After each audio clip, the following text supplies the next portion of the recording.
Keep your hands clean, people.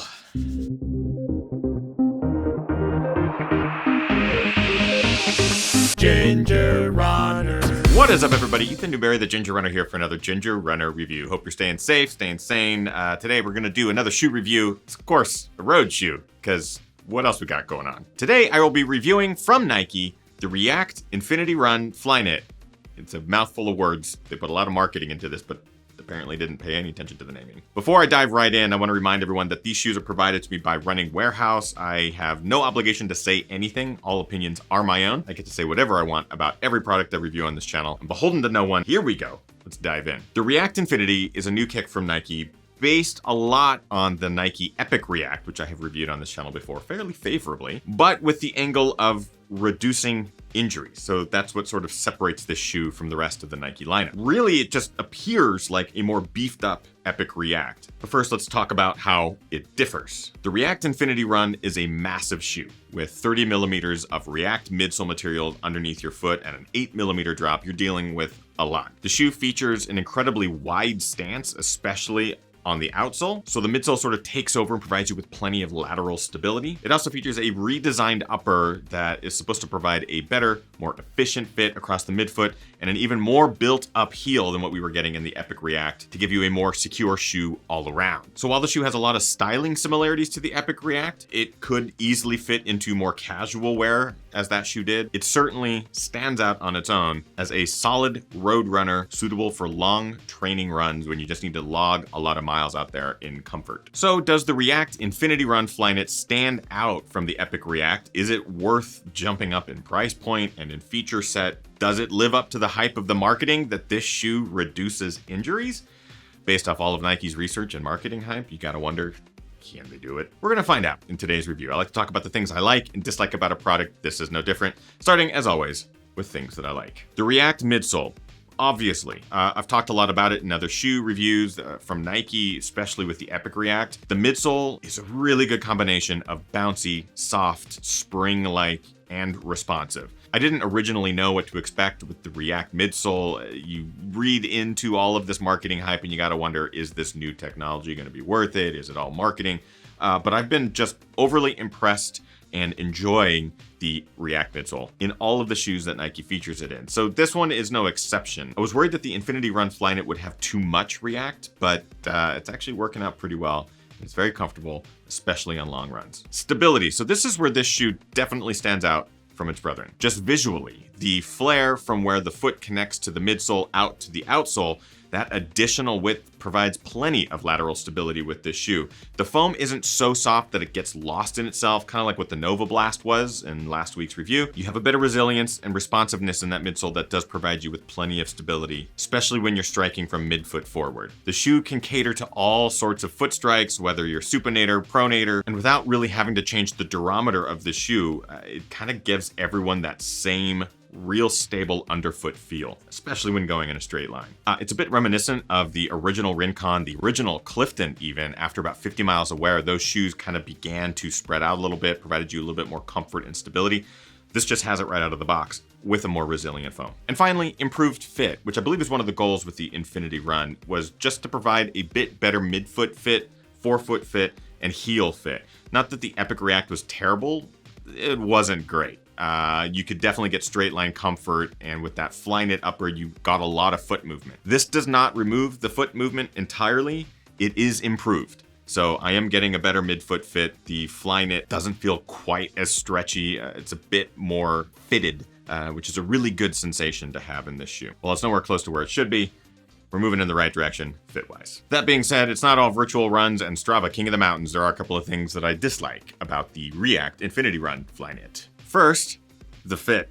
Yeah, I just talked about how much I liked it because it's improved. I do dislike it because it is not quite where it should be. One of the major issues I had with this shoe is just the fact that going around a turn or any sort of lateral movement with the foot within the shoe, you're gonna get a little bit of movement because the Flyknit is so stretchy. We've often seen Nikes and other shoes built in with some sort of webbing material across that midfoot that just holds your foot down. You don't have that here. The Flywire and other Nike shoes does not exist. So unfortunately, the upper, while really comfortable and accommodating, still doesn't provide you with that perfect locked-in fit that we would hope would carry over. Marketing.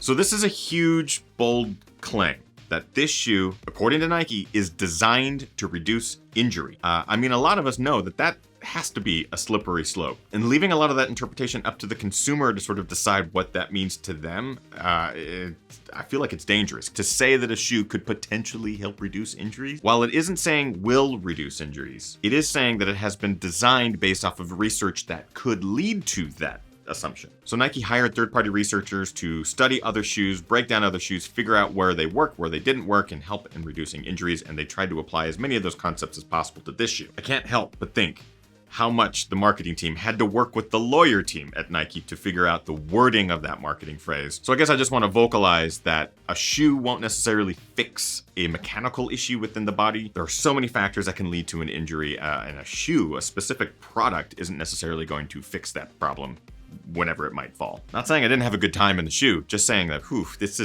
this is some interesting territory here. And finally, weight. The shoe is not a light shoe. It doesn't claim to be a light shoe, but at over 11 ounces in my size 11, it's a hefty one. With 30 millimeters of midsole underneath the heel, 22 under forefoot, and a lot of plastic elements and a lot of built up extra material, it just feels unnecessarily heavy. Still working on my words there. But overall, it just seems like a bit clunky. At that weight, it's not gonna be a huge issue for many people. It's just something I'd make note of because there are other options out there that weigh a bit less and still provide you with similar running experience. But ultimately, that's it for dislikes. In conclusion, the React Infinity Run Flyknit has been a bit of a joy to run in. While it looks weird because it's a lot of white, it's very shiny and can certainly resemble an orthopedic shoe.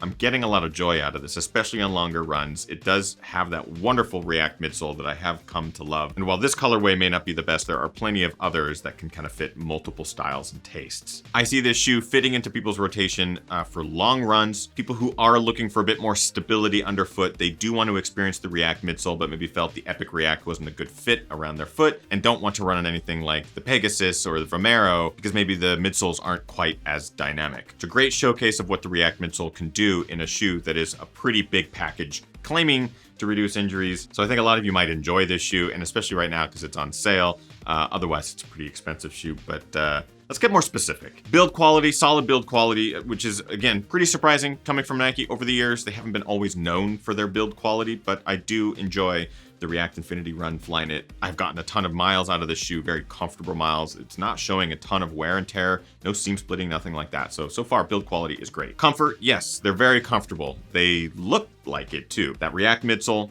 thick in the heel, still moderately thick underfoot, gives you plenty of bounce, cushion, resilience. It's just a big shoe. Fit.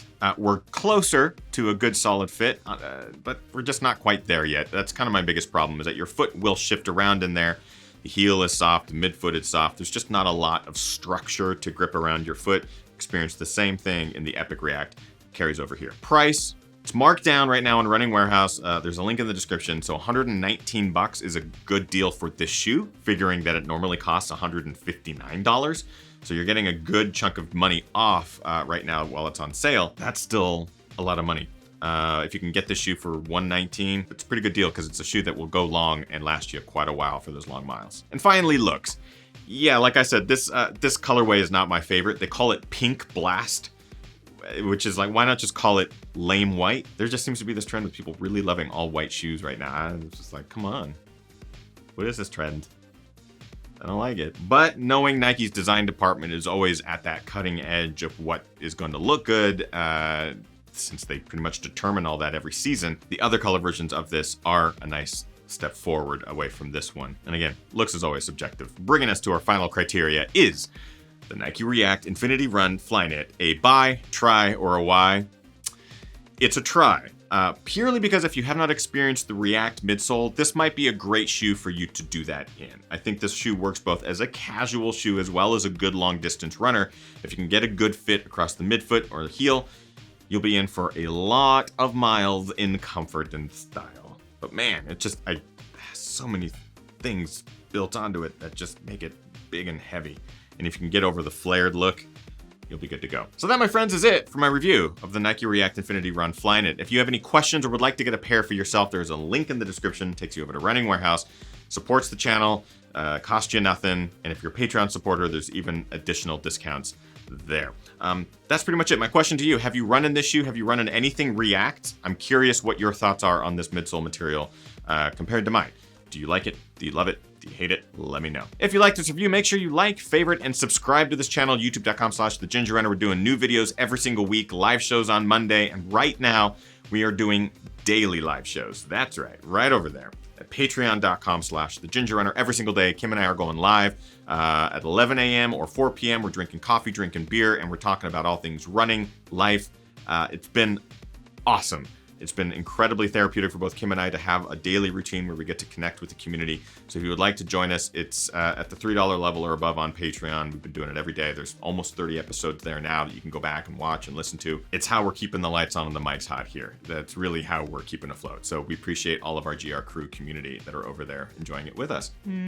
That's it, everyone. We hope you're getting out there and still managing to train in some capacity. If you're not feeling it, that's also good. But train hard, race harder virtually, and party the hardest. We know you can do that right now, this very second. Thanks, everyone, for tuning in. We'll see you next week. Okay, bye-bye.